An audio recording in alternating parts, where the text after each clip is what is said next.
Bismillah Sobat Takwa, bagaimana kabar Anda hari ini? Semoga selalu dalam lindungan Allah, dan kami berharap video-video dari kami semakin menambah wawasan keislaman kita. Sobat Takwa, sebagian manusia menilai kehidupan ini hanya nampak pada yang terlihat oleh panca inderanya saja. Selain daripada itu adalah sesuatu yang nisbi, yang sulit dipercaya dan ditolak oleh akal mereka. Sehingga ketika dikabarkan mengenai hal gaib, sulit bagi mereka untuk percaya dan menerima sesuatu yang tidak nampak oleh mereka. Sebagai suatu kewajaran, sah-sah saja pendapat dan pikiran mereka itu. Namun coba tanya pada diri mereka sendiri yang tidak percaya sesuatu yang tidak nampak, namun bisa dirasa. Apakah manusia seperti itu bisa melihat bentuk suara yang dikeluarkan dari tenggorokan mereka? Apa mereka bisa melihat bentuk asli angin atau udara yang dihirup dari hidung mereka? Ataukah mereka bisa melihat bau kentut yang dikeluarkan dari lubang pembuangan tubuhnya? Tentu tidak, bukan? Karena itu semua dianggap benda gas yang tidak bisa terlihat, namun bisa dirasakan. Kurang lebih seperti itulah hal yang gaib itu pemaparannya secara sederhana bagi yang mengedepankan logika dan mengandalkan pandangan matanya saja. Jika mereka pun masih membantah, baiklah akan kita ajukan alasan lainnya.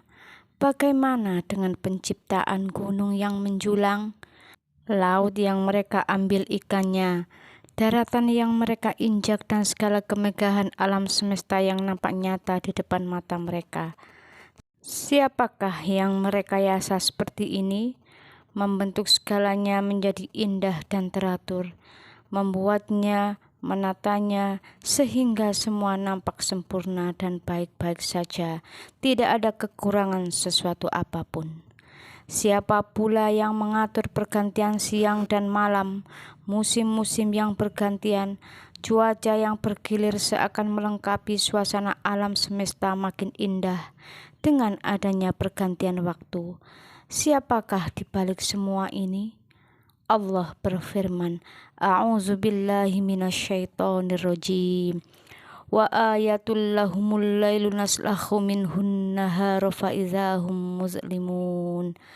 Wasyamsu tajri li mustaqarril laha, dzalika taqdirul azizil alim. Dan suatu tanda kekuasaan Allah yang besar bagi mereka adalah malam.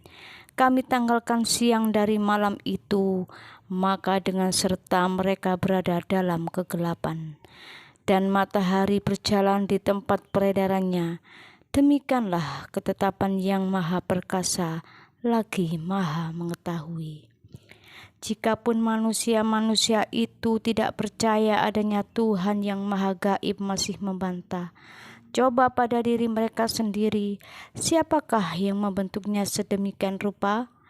Dari seorang bayi yang tidak tahu apa-apa, lalu menjadi seorang dewasa dengan segala kebaikan rupa dan segala kenikmatan hidup yang dimilikinya, namun belum juga paham tentang siapakah yang menciptakannya, siapakah yang menghadirkannya dalam kehidupan di dunia ini, dan untuk apa ia diciptakan. Ia takkan ada tanpa takdir yang maha kuasa. Allah berfirman, A'udzu billahi minasyaitonir rajim. Bismillahirrahmanirrahim.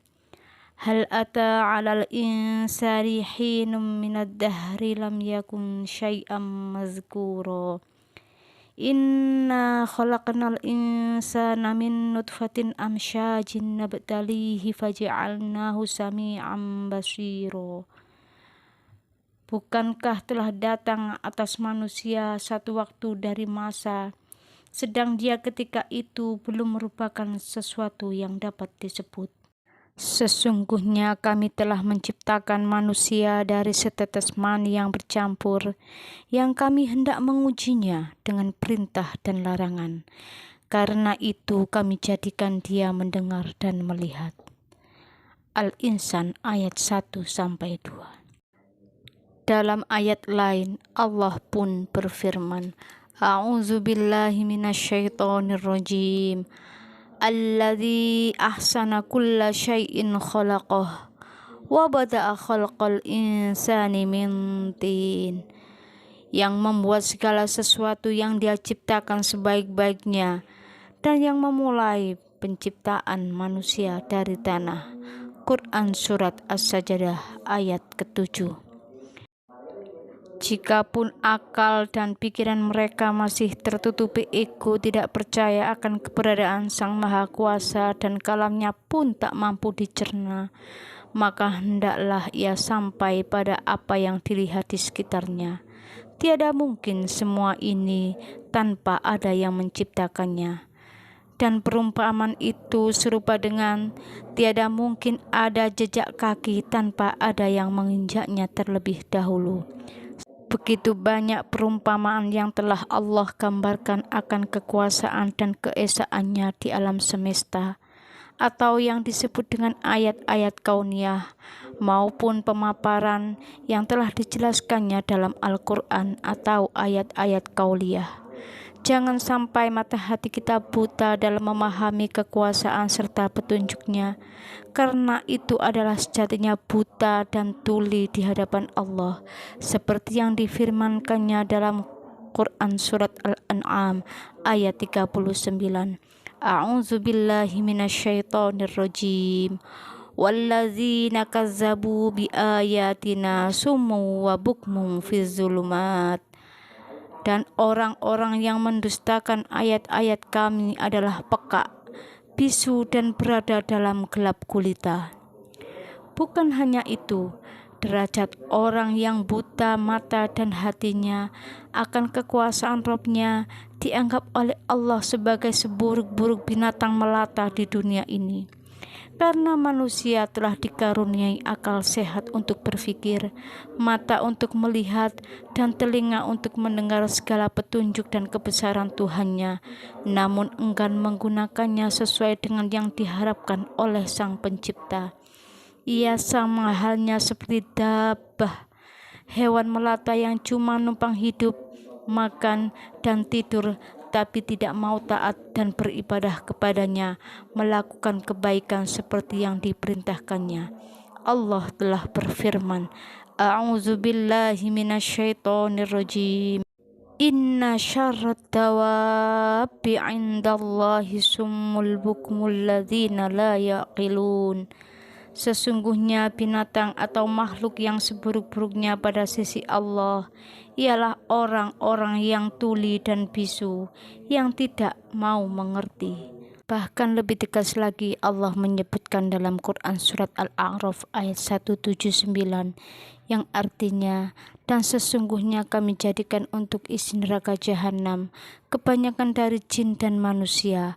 Mereka mempunyai hati tetapi tidak dipergunakannya untuk memahami ayat-ayat Allah, dan mereka mempunyai mata tetapi tidak dipergunakannya untuk melihat tanda-tanda kekuasaan Allah, dan mereka mempunyai telinga tetapi tidak dipergunakannya untuk mendengar ayat-ayat Allah.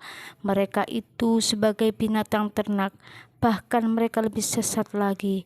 Mereka itulah orang-orang yang lalai. Wallahu a'lam bishawab.